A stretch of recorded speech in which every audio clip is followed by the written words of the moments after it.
I'm spending my whole weekend in my pajamas. The whole thing for me is I'm trying to save you time, money, and energy. I have got a PhD in money. So, like, what do I care what some random person on the internet thinks of me? New year, new me. You gotta have some fun. God, Tim, everything you touch just, like, is amazing. And I want to tell that person, no, it's not. I'm only trying to make one person happy, and that's Tim Castleman. What's up, everybody? Welcome to another episode of Tim Talks, where we talk about the scam artist in Cuba. We have just finished the best meal of our entire time, I think, so far on the island. And then we got to celebrate that by getting taken for a ride, literally and figuratively, by the taxi driver. So I'm not in a great mood, which really sucks because we had a fantastic day today that was not at all the day we had planned for. No. Here's the word of the day. The word of the day is confirm. Because apparently if you don't double and triple confirm with these people that you want to do a certain activity at a certain time, and even if they give you the welcome email and all that stuff and you're like, we're good to go, if you don't, when they say please confirm every time, you got to confirm it. Because if you don't, then they go, oh, no, you don't understand. We weren't ready for you today because you didn't double and triple confirm after you already agreed to the time, the price, the location, everything like that. The first time it happened, it was on that dude.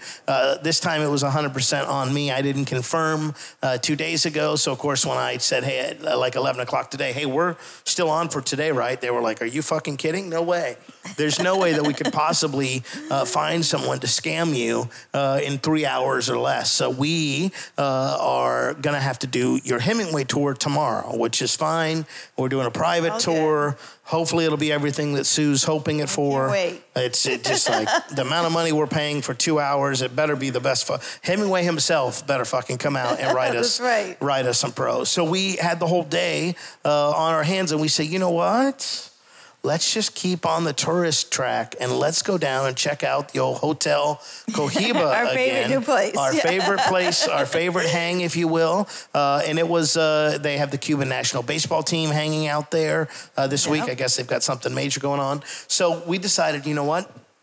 We're going to go there. We're going to get something to eat, something to drink, and we're going to go into the pool. And you know, we're not going to ask anybody's permission. And if they catch us, oh, shit, I'm sorry. Please forgive us. You're not supposed to be in the pool? Yeah, what do you mean? I thought this place had a pool because of the thing. So I told Sue, I said, just act like we belong here and we own the place. And that's exactly what we did. And this was the third day we had been there. Yes. You know, this we're like, oh, they must recognize us by now.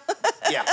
If they don't know us by now, there's a problem for sure. Those white Americans. And I'm happy to say that one, the hotel was a little busier, so good for them. But two, not a problem. We just walked right in, took the escalator right up to the first floor, went out to the pool, and we said, hey, can we get drinks and food in the pool? And they were like, yes. And I was like, fantastic. We'll be in the pool. Come wait on us. And we got a pina colada, got a couple cervezas, got some finger food, and spent about 2 hours in the midday sun. And I'm not red as a lobster, but I'm trying to be with my avian white skin, right? You know, you got a nice Cuban glow. Yes, I have a nice Cuban glow for sure. And I felt so bad that, well, first of all, the pool, it was like a wading pool, I guess is what you would say. Yeah, it was like, what, maybe 3 feet deep It's what most people would refer to as a kiddie pool. Now, they have a main pool that's fully, supposed to have all this stuff, but it wasn't, to me, it didn't look like it was fully filled. Yeah, it looked like they were working on it. Yeah, and I was like, you know what? I don't know anything about Cuban craftsmanship, but I know that I do not want to run into, some electrical issue in the middle of trying to swim. So we said, you know what? We'll stay in the small area. And the water, superbly amazing, but super cold. Super cold. Yeah, when we first get in, we were like... Yeah, it was step by step. You get up to the body. Yeah, you raise the octave when you get to the pant level. And it was just, it was an adjustment for sure. It was like I was doing deep stretches. I looked like I was trying to get like underwear out of the crack of my ass. I was stretching so far. And really what it was just trying to get my body acclimated to the sub-zero Arctic temperatures of the water, which is great because there was really no shade to speak of in the pool itself. We had a cabana. First world problems, quit bragging, I know. In places, but even that, with the sun moving, we kind of had to move around and do that. But beautiful pool, amazing service as always.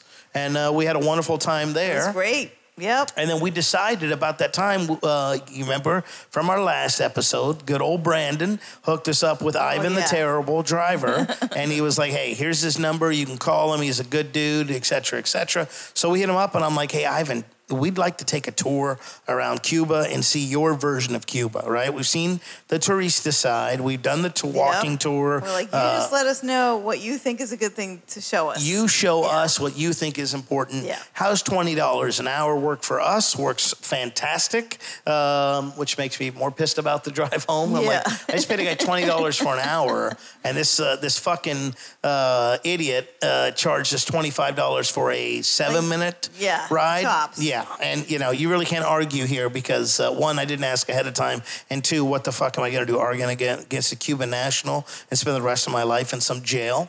I don't think so. Not worth the extra $15. We need him back in the States. So Ivan picked us up after some terrible communication at the beginning.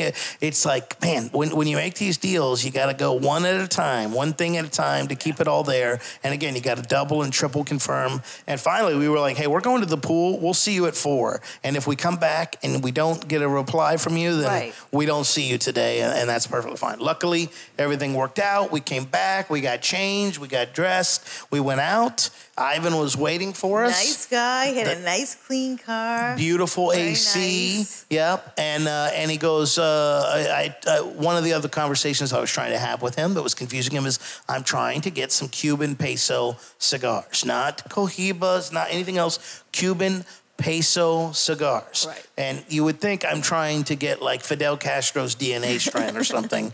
But Ivan's like, not only do I have 1 for you, I have 2 for you, my friend. Oh, and I have another Cuban cigar for you. By the way, these are for sale from a friend of mine for $2 US a stick.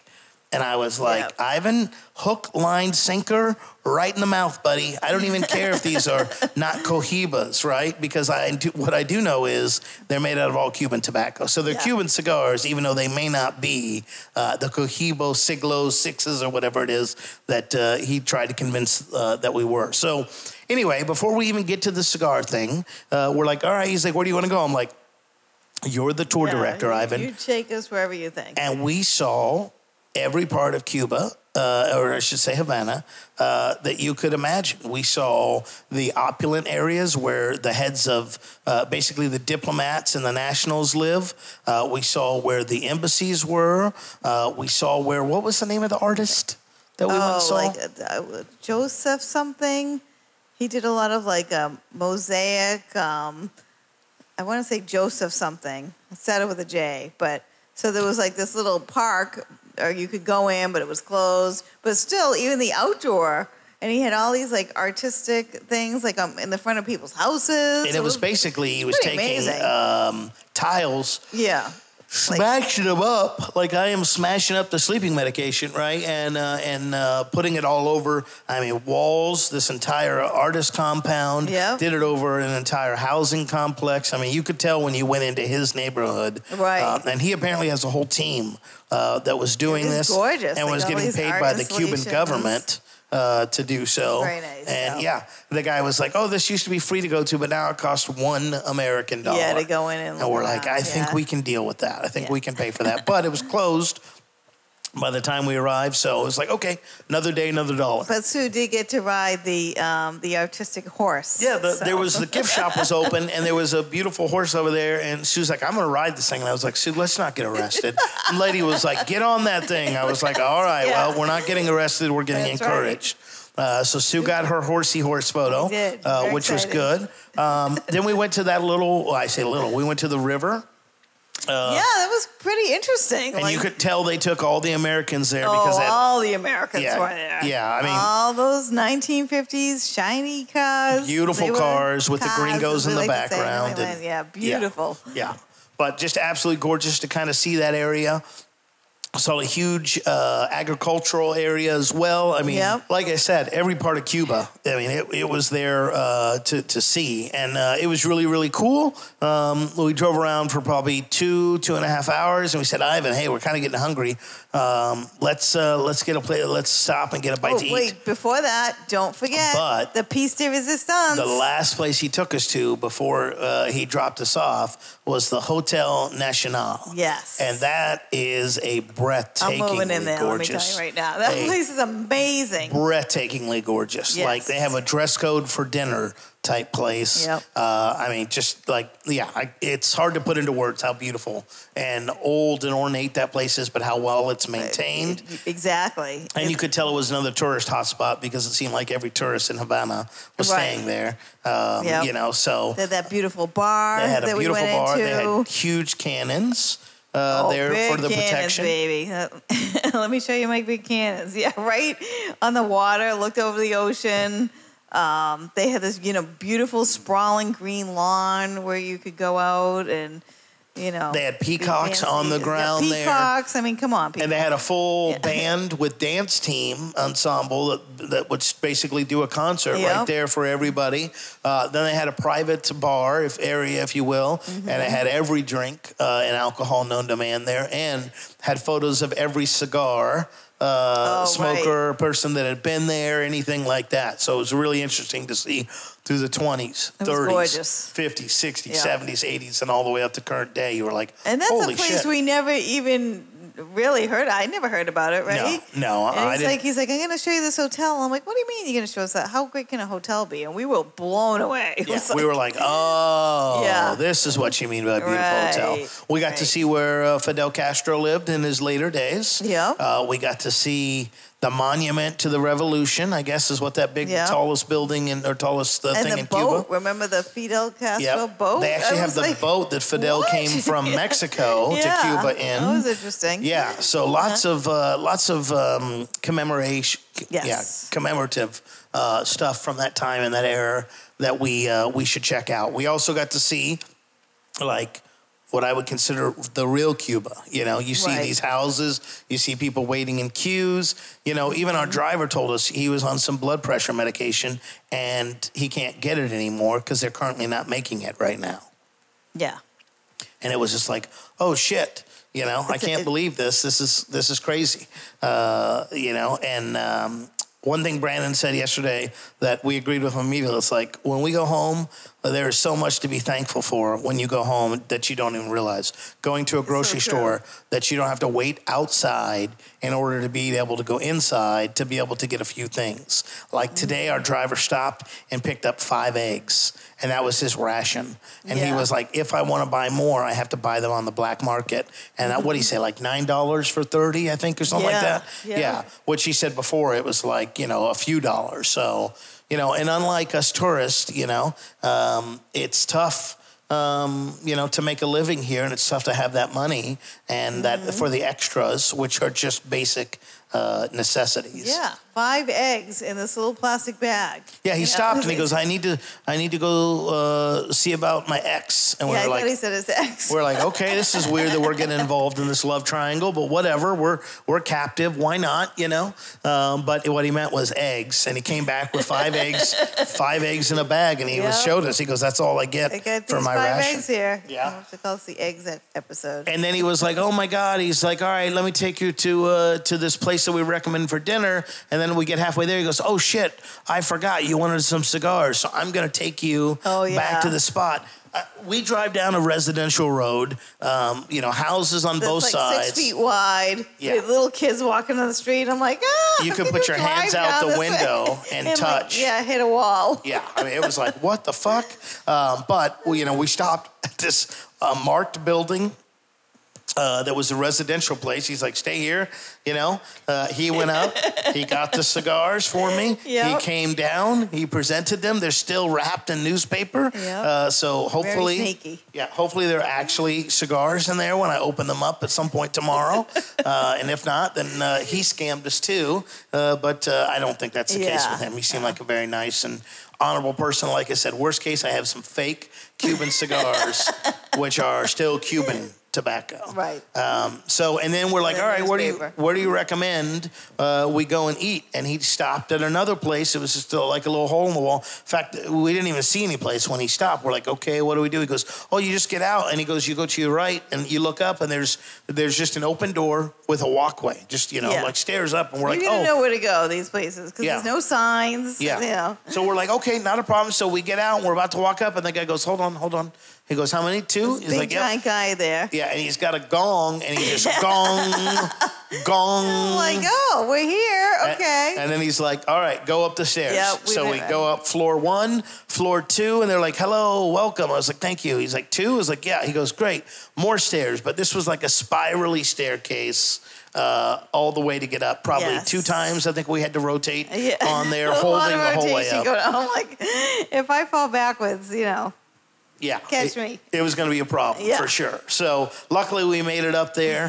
And to our surprise, this place had a tremendous menu. Most places it's like, okay, we have a little bit of this and a little bit of that. But this thing had pork. They had beef. Now they charged for it, which is fine. But they had a huge variety. So we got some tacos to start off. We got some lobster dumplings, which was very interesting to try out. And then Sue got the beef Wellington, which I think really was their way of saying steak. And then I got the suckling pork, excuse me. Suckling pig. Yeah, the suckling pig, yes, that's correct. And when they came out, they were fucking huge portions. Very big. It was like, wow, okay, all right. We had some cervezas there. By the way, pina coladas undefeated so far in Cuba. Delicious tasting, not too sweet, nice and refreshing, all that great stuff. Had a nice bottle of red wine. And they always come kind of frozen. Yep. Yeah. So it's so refreshing. It is. It's absolutely. So we had an amazing meal there, and they bring us the bill, and it's like 14,000 pesos, and we're like, shit. And I had redone my money stack before I went out, and I was like, oh, I'm not going to need this $100 bill. Turns out that $100 bill would come in handy. Instead, we got to pay them in all small bills. So most of our small bills, except for singles, went into the kitty of this restaurant, which is fine. But it was a great meal. It was definitely the best meal I've had since we've been here. Yeah. It was fabulous. Which is saying something because we've had some pretty damn good meals. Yep, that's true. From the Eclectico place, from the fish place we found thanks to Brandon yesterday. And the funny thing is, I don't even know the restaurant name. I don't even think they had a name anywhere that we could see. I'll have to ask Ivan. We have the location of it. And we also bookmarked where the cigar roller was in case there's a problem with these cigars. I'll be walking up some random stairs tomorrow being like, whose fucking cigars were these? Yeah, so we have a great time. Everything's going fantastic. We're going to come back to the Airbnb, and we asked them because, the fucking app can't, despite me hitting them up every day on Twitter, sliding into their DMs, not a single response. It's like, hey, is this app monitored by anybody? But because we're at the mercy of the people, we had to call for a taxi. Guy's waiting for us when we get down there. The door guy's nice enough to open the doors, make sure we're good there. I slide him a $5 for his trouble because, again, we're trying to be the good stewards here and try and be polite. He drives us. Great drive for all 7 minutes. We get out. I'm like, all right, how much? Like $5? He's like, no, $25. And it's like, I'm sorry, what? And again, what can we do at this point? We don't have any way to be like, how much on the thing? And, I understand it's part of it. I do. But that one activity negates all of the positivity for me for the day. It's like, these people who are doing the scamming, it's like you're only hurting yourself long term because from now on I'm going to be like, have that fucking app installed and ask the price before you even get into the taxi. It's like, here's where we're going. How much is it? We agree ahead of time. Fantastic, because we've taken a similar ride and it was $5. So, I don't mind paying a little. You want to get me for 100% markup, that's fine. But I'm not trying to pay your monthly salary in one drive because you think, oh, I'll just screw these guys because there's nothing we can do. So really angry and upset about that and really frustrated with how the night went. And just like, I don't mind if you soak me for 100% markup, but when you do shit like that, it's like you better hope I never catch that dude in the light of day again, because I'll be like, yeah, that's the motherfucker that scammed us, you know. So it was a great day. I'm exhausted. I'm not exhausted. I'm just tired. Like, you know, we got up early today, and it's like, yeah, I'm gonna be going in and going to bed, and I'm not waking up early tomorrow. You know, we'll wake up just in time to get a taxi. To go do our fun and final experience on the island. Yeah, final one. Yeah, and then we'll see what happens after that. I think we should probably check out some of the hotels that were mentioned to us, you know, and we can even hit up our host. And like, we paid $60 to Ivan the Terrible. It's a joke, Ivan, if you ever hear that. Understood every third word he said. He understood about every sixth word we said. We got through it just fine. That was $20 an hour, which seemed reasonable to me because he's got to cover the fuel and drive us around and all that. And I think he dropped us off probably $6.45, you know, but I wasn't, it was like, hey man, here's the money for that, all the stuff. So we'll definitely be using him to get back to the airport and, you know, all that good stuff. But yeah, it was just really frustrating to have such a wonderful day end on such a sour note from somebody that's just like, come on, dude, really? You know, but that's how these guys, I think that's how they survive, or that's how they think they have to survive, and they just think, oh, that's just part of the game here. I guess, yeah, but you're right. Well, I mean, those are my thoughts, but what are your thoughts from today? You know, I wonder if, I know what you're saying. Like, what do you think if we said to the guy, can we do better than that? Well, I hate to haggle. I mean, we're already there, but it's just shitty. The only way to do it, I think, is to confirm this is the location and this is the price, correct? Okay, great. And if not, then go fuck yourself, you know? Yeah. And really the way to prevent this, folks, is to download the apps. By the way, let me tell the apps. La Nava is what they use. And there's another one that I've been trying to get verified on, BAJANDEA.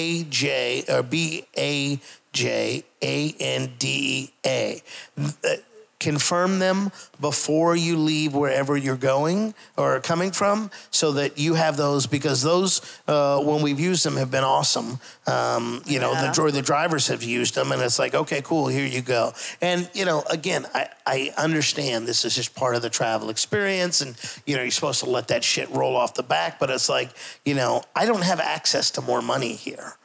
So I can't go to an ATM and just be like, oh shit. Once you run out of money, you're shit out of luck. Yeah. And no one here is going to loan you money. You know, it's just one of those things. So it's like, and again, it's just like, you don't need to do that. You could have charged me $20 and I'd have bristled, but I'd been like, all right, okay, you know, but I was just severely disappointed with that dude. And like I said, it's a good thing we don't have his information. Not like we could do shit about it except put him on blast on this podcast. Thanks, Kevin. You know, so I just can't stand scumbags and people that think they can get away with bullshit. And like I said, it really put a sour note on the end of the night for me. And really disappointing that it happened here, but I just think that's part of the Cuban experience, unfortunately. Yes, I agree. And I will say, I mean, it was a lovely day. I mean, the pool, of course, was amazing. And it wasn't, you know, kiddie pool. I mean, it was a good-sized pool. Yeah, I mean, it went up to our waist at all times. Yeah. Yep. And hot, intense sun. I mean, granted, you know, we're pale as the snow. So white, but I mean, we were there for 2 hours. Yeah. And it's like, okay, we're not red as lobsters, but you can definitely tell and feel some places where you're like, oh, I got some sun today. Right. We definitely got some sun. Yeah. And then after a while, of course, you know, the pool felt great because it was so hot. Yeah. You know, but. Yep. And the service there was great. They didn't charge us any extra to go in the pool. They were totally fine. You know, we just we had a great time there, and it was a fun and refreshing experience. So we did that. Then, like I said, we went on a nice little tour, had an amazing meal, and now we're back at the Airbnb, and they're all like, "Oh, well, this thing's open till 9 or 11 or midnight." We're like, "Yeah, we're like in bed by 9 o'clock here." People are like, I was surprised again. People everywhere on this, like now, and there was a festival. Now, mind you, it's Monday. It's a Monday. It's a Monday night. Not a holiday. There's a festival in the middle of the street with a band. There's like people walking the streets everywhere. I'm like, people are just out on a Monday. Even the drive home, there were people on the seawall. Yeah, the Malecon. The Malecon, just sitting there. Everywhere. Just like it wasn't like one or two people. You're like, there are dozens, if not hundreds of people all along the seawall just chilling. They're hanging out, they're fishing, they're like, the little kids are out. I wonder if that hotel, the National Hotel, was so busy because of that jazz festival that's this week. Oh, well, so when is it? Yeah, I don't when does know. that start? Oh, shit if I know. No, I just know from Brandon saying that it was sometime this week. So it's like, oh, okay, cool. So I wonder if that's why there were so many people. Yeah, that place was hopping. Yeah, it definitely was. And you could tell, like, the tourist place. And like I said, they had a sign. Well, first of all, the dining room is all encased in glass. It's all ornate designs, decorations, everything like that. And they have, like I say, they have a dress code. Very fancy. And they also have a cool thing on the wall where they're like, oh, here's who's eating here, and here's what they've had. Right. So it was very interesting to kind of see that. And you're like, oh, that's really, really interesting. So I think it'd be a fun place to visit. Maybe we'll do that after our tour tomorrow. And, go there, have a cigar, and have a drink, and just enjoy the show or whatever. Beautiful outdoor bar, too. Just gorgeous. Yeah, and a nice little coffee truck. I saw that as well. Yep. So, and just tables and chairs on the lawn. It was just... So we're doing everything we can to just be the non-tourist, but the tourist spots obviously are pretty amazing. Goes without saying, for sure. But I definitely think that we've done a lot of, like, non-touristy things. Oh, we've done a ton. Yeah, I think that walking tour and walking around that area. We went back to the bakery we bought before, the bakery, which reminds me. That's right. We have that chocolate tart. Yes. So we have dessert here, but we found this bakery. They have these little $1, look like apple dumplings to me. Yeah. But they're amazing. So good. We got enough for us to enjoy the rest of our time here. And we got dessert for as soon as the podcast is over. For us to enjoy before we call it a night. So I think it'd be good. We can do it this episode. We can do it next episode where we start listing some travel tips for anybody. Because don't let this one asshole dissuade you from doing it. You just have to learn from the issue and go, all right, well, that sucked. Right. But now let's fix it. Another way. And we can give Ivan, we've got Ivan, the awesome driver here. Yes, we can give his information. We would have known about had we not gone to the cigar bar and met Brandon. Yep. Like, everything happens for a reason. And that's the great part about travel is you never know. Like, we would not have done that tour today. We certainly wouldn't have. I wouldn't have felt comfortable buying some cigars. And we never in a million years would have gone to that funny little restaurant. There's no way we would have found that. Yeah, the best meal that we've had while we're here. It literally looked like a hole in the wall, like somebody's apartment. Like, it didn't look like a restaurant. We were just like, what the fuck what are we walking into? Where are we going?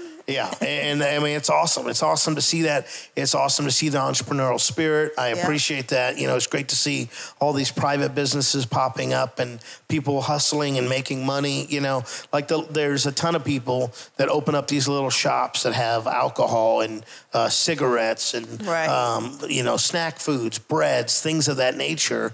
And I don't mind supporting them at all. That bakery, man, I love that bakery. Yeah, we're talking teeny, like a 10 by 10 space. People, teeny tiny shops. Where you would park your car is where people are opening businesses. Yeah, pretty much. Yeah, in a 2-car garage, they're opening a full shop that's fully stocked and everything like that. So it's amazing to see that, and that's the part of Cuba that I want to see grow, and that's the part that I love supporting. Love throwing extra money, when we pay and stuff like that to help support those businesses. I just wish there was something they would do where it's like, hey, you scam the tourists, we start killing your family. Probably a little extreme, but I would like to see that type of dedication from them. So we've seen we've had an amazing day. We saw some amazing sights. Sue's eyes are apparently suddenly causing her issues. She's like, I'm just clawing into them. I'm like, I'm going to sleep so good tonight. Yeah, we're definitely going to get our rest tonight. It's been a big drinking day for me. And hopefully, I didn't have coffee today, by the way. Fingers crossed. We get a little smarter from today and don't have the same repeat of yesterday. And I know we're not going to because we're going to hit up Ivan and be like, Ivan, you drive us there. When we're done, you pick us up. We love Ivan. Yeah, I'll gladly gladly get taken advantage by you because at least I feel like we have some familiarity versus just like, oh shit, what's happening? You know, so.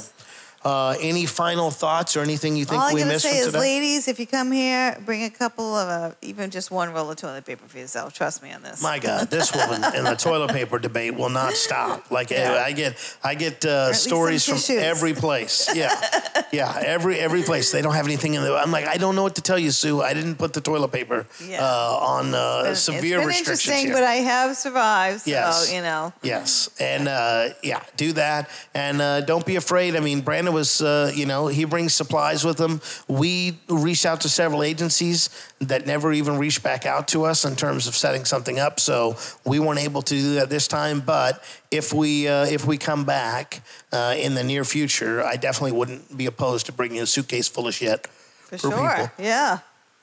Like even something simple as like aspirin, tampons, ace bandages. I mean, all these things that they're just not. So many things we take for granted that these people can't get a hold of. You know? Good example is I woke up this morning with a little bit of a headache. Some would say because of excessive drinking. I would say mind your fucking business. But it's not like I could run down to the corner store and go, let me buy some aspirin for it. And they're like, yeah, we don't have it. Yeah. You know, so it's like that sucks to be you.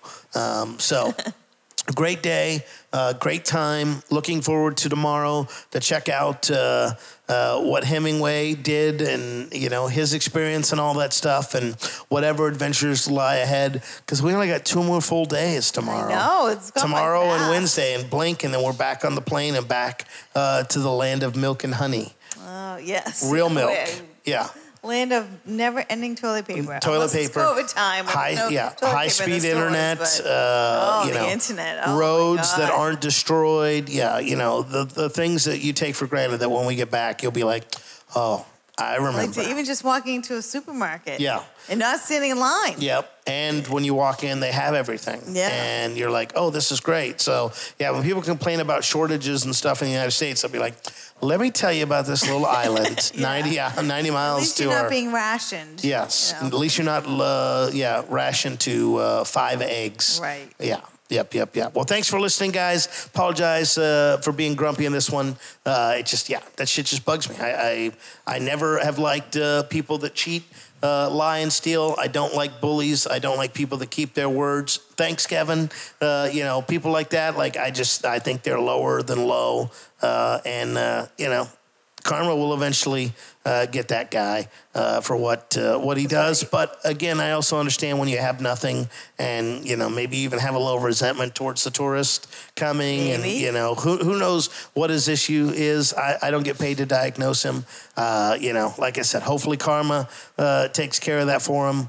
Regardless, we had a wonderful day, and I'm not going to let one sour grape ruin the whole experience for us, for sure. So we're going to go enjoy our delicious desserts, followed by our sweet, sweet AC conditioned blackout shaded rooms, and we'll catch you guys on the next one. As always, please rate, review, subscribe, leave a comment. Do you like the way that we do this, where we're doing a daily review of Cuba? Would you want...